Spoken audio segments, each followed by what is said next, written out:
Hi mga pasyente ko, malilate na naman ako sa clinic kasi magbablog muna ako. Ayan, pag-usapan naman po natin yung mga baby nyo.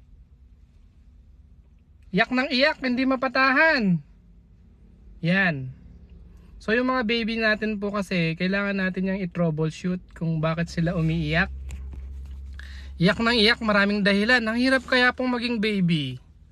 Yung tipong hindi ka makapagsalita, so hindi mo ma-verbalize kung ano yung gusto mo.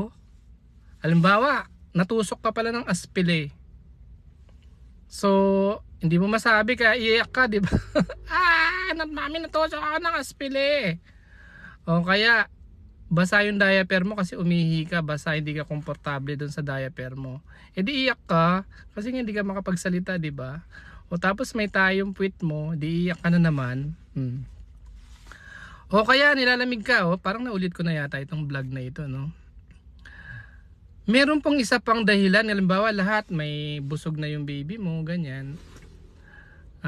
Tapos wala naman, dry naman yung diaper niya, o di ba? Yung iba naman umiyak kasi masakit yung tiyan kasi may kabag o yung gas. Meron pa daw isang dahilan kasi nga yung baby natin pag umiiyak, parang kotse yan na mayroong problem na kailangan mong i-troubleshoot. So pagka umiiyak siya, yung iba daw mga bata naboboard lang. Totoo ba yun? Naboboard daw yung mga bata, kaya umiiyak, naboboard sila. Siyempre wala naman silang cellphone, hindi sila pwedeng manood sa Facebook ng mga vlogs. Hindi naman sila pwedeng makinig sa mga teleserye o manood ng teleserye pala. So para mawala yung boredom nila. So yung iba umiiyak. O yun.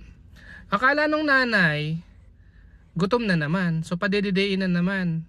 So nga pala yung pagpapadede kasi every 3 hours lang kasi tipo pa. Ang nangyayari, dede ng dede, dede lungad ng lungad yung baby. Siyempre matamis yung kasi ang libangan ng mga baby Pagka naboboard yung mga baby, ang libangan lang nila dumede o kaya umiyak. Ayun po, yun naman na isipin niyo naboboard, ikaw baby ka no, nakahiga ka baby ka no. So hindi ka makapagsalita tapos naboboard ka sa buhay mo. So gusto mong dumede.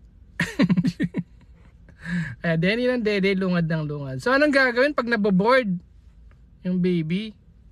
Yun daw ano mo, isayaw mo na lang siya o kaya kausapin mo na siya. Ayan ha. Sana nakatulong ang vlog na to dun sa mga nanay na, Dok, iyak na iyak yung baby ko. Ano ba? Hindi ko na malaman kung anong problema. Ay, nako. Sige po. Bye-bye.